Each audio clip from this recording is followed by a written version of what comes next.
देखिए आज जो है हम लोग इस वीडियो में एक्सरसाइज 2.4 का क्वेश्चन नंबर 2 देख रहे हैं। क्वेश्चन नंबर 2 में हमसे क्या कह रहा है कि गुणनखंड प्रमेय लागू करके बताइए कि निम्नलिखित स्थितियों में से प्रत्येक स्थिति में जीएक्स पीएक्स का एक गुणनखंड है या नहीं। यानी क्वेश्चन के अकॉर्डिंग हमको चेक करना है कि ये जो जीएक्स दिया हुआ है वो पीएक्स का गुणनखंड है या नहीं। तो सिंपल सी बात है, जैसे कि अगर यहाँ x प्लस 1 दिया है, पहले भी मैंने बताया है कि अगर x प्लस 1 दिया है इसका मतलब x के जगह पर हमको यहाँ -1 रख के चेक करना होगा। अगर यहाँ x प्लस 2 लिखा हुआ है तो x के जगह पर यहाँ पर -2 रख के चेक करना होगा। और यहाँ x माइनस अगर 3 दिया हुआ है तो x का वैल्यू मैंने 0 के बराबर करेंगे तो x का मान 3 आएगा, यहाँ 3 रख कर चेक करना पड़ेगा। तो प्रत्येक स्थिति में आपको चेक करके बताना है कि वो जो जीएक्स है पीएक्स का गुणनखंड है या नहीं। अगर 0 के बराबर आ गया तो जीएक्स जो होगा वो पीएक्स का गुणनखंड होगा। चलिए देखते हैं, आप लोग ध्यान से देखेंगे। पहला क्वेश्चन फर्स्ट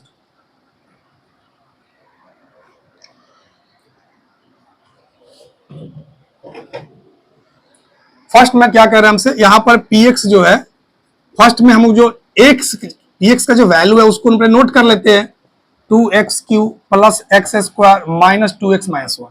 अब यहां पर आप क्या करोगे, x प्लस 1 है तो यहां पर -1 रख के देखोगे।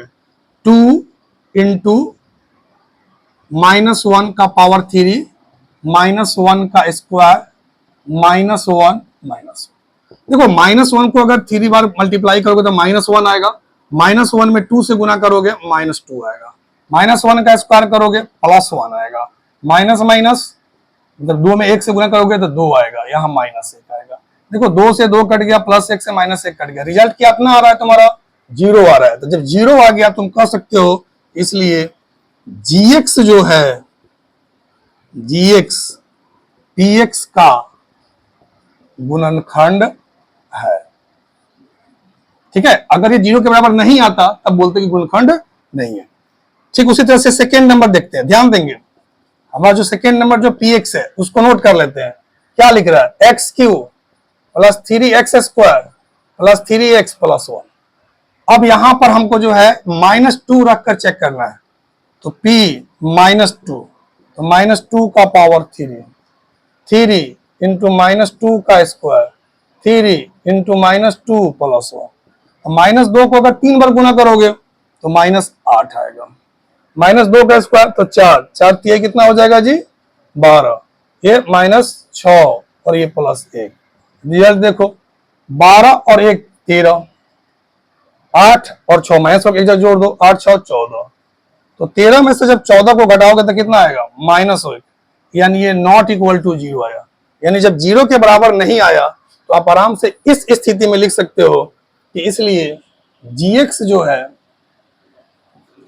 पीएक्स का गुणनखंड नहीं है।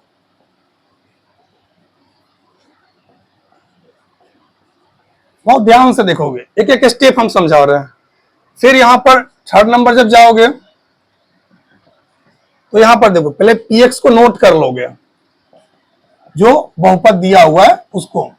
क्या लिखा हुआ है, x³ minus 4x² plus x plus x।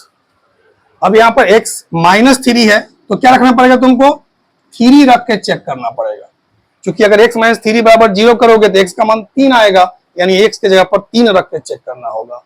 तो यहां पर तुम 3 मतलब 3 रख दो यहाँ पर, तो 3 का पावर 3 4 इंटू 3 का स्क्वायर, जहां जहां x है वहां वहां 3 रख दो। जैसे 3 का पावर 3 तो 3 3 9 3 27 हो जाएगा। 3 का पावर 2 मतलब 3 में 3 से 3 3 9, 9 चुको कितना होता है 36, ये 3 जोड़ 6, तो देखो यहाँ पर 27 और 3 30 और 6 36 और ये -36, तो बराबर कितना आ गया 0 आ गया। जब 0 आ गया तो हम कह सकते हैं कि इसलिए यहाँ जो जीएक्स है पीएक्स का एक गुणनखंड है। तो हमको लग रहा है कि आपको 100% समझ में आ गया होगा कि इसमें 3 जो क्वेश्चन जो दिए थे 2 नंबर में, और बताना था कि कौन जो है कि किसमें जो है जो जीएक्स है वो पीएक्स का गुणनखंड है। तो हमें दिखाई दे रहा है कि पहले नंबर में जो है जीएक्स पीएक्स का गुणनखंड है, और तीसरा नंबर में भी दिखाई दे रहा है कि जीएक्स जो है वो पीएक्स का एक गुणनखंड है। सेकेंड नंबर में जो है चूंकि नॉट इक्वल टू 0 आया है, इसका मतलब gx जो है px का गुणनखंड नहीं है। ओके।